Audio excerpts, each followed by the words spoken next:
Hi, my name is Mary, and I wanted to give you another thought about how to be self-reflective, how to build and grow joy in your life by looking at things around you and how they can be symbols for getting to know yourself a little bit better. So today I'm going to share with you a workbench that I built. Okay, I assembled it, put it outside, used it to work with my circular saw and other wood projects that I had going about 2 years ago. And I haven't really used it in about a year. I kept saying I'm going to use it in Thanksgiving, I'll use it at Christmas break, I'll use it at spring break. Yeah, I'm a teacher, so those are the times when I'm usually available. And I have not done it. I show you right here that I had to clean it off. There's vine growing all around it. Yeah, this is a dream I had to do some woodworking and get better at it and, putter around in it. And yeah, so one of the things about this symbol in my life, and you might have a symbol like this, something that you've picked up and you had a dream to do, and you just keep leaving it aside. You keep deferring it, picking up hobbies you like better, investing in other things and putting your time in those other things and not on this thing. And yet you don't want to let it go because you're like, no, I'm hoping to get there one day. And I think symbols like this are really good for deciding maybe I need it to be multifunctional.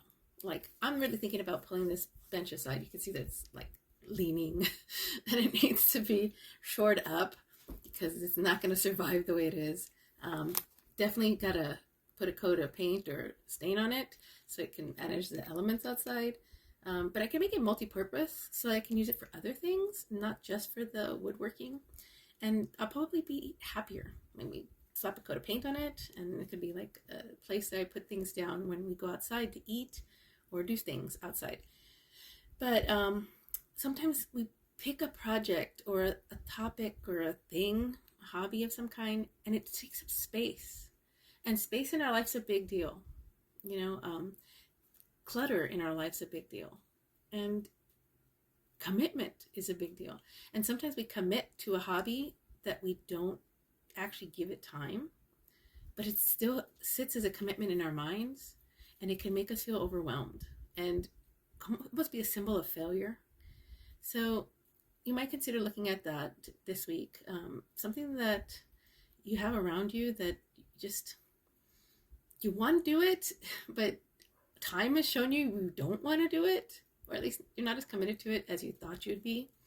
So either find a way to reinvent it, or maybe decide to eliminate it, chuck it up the thrift store, the Goodwill, decide I'm not going to do this thing. I thought I would, and you might actually feel freer.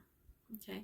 It's a good way to be self-reflective, and you're getting rid of these things that weigh you down indirectly in your mind, because symbolically they are there to show you are not doing what you said you were going to do. Thank you for listening to me. Don't have any authority here outside of somebody who I believe I have some joy that I'd like to share how I get there. I'm going to be doing something with that bench, of course, because it has sat there in my life for a while. And I definitely want to eliminate the way it crushes on my vibe. Okay? So have a good day. Thank you for listening.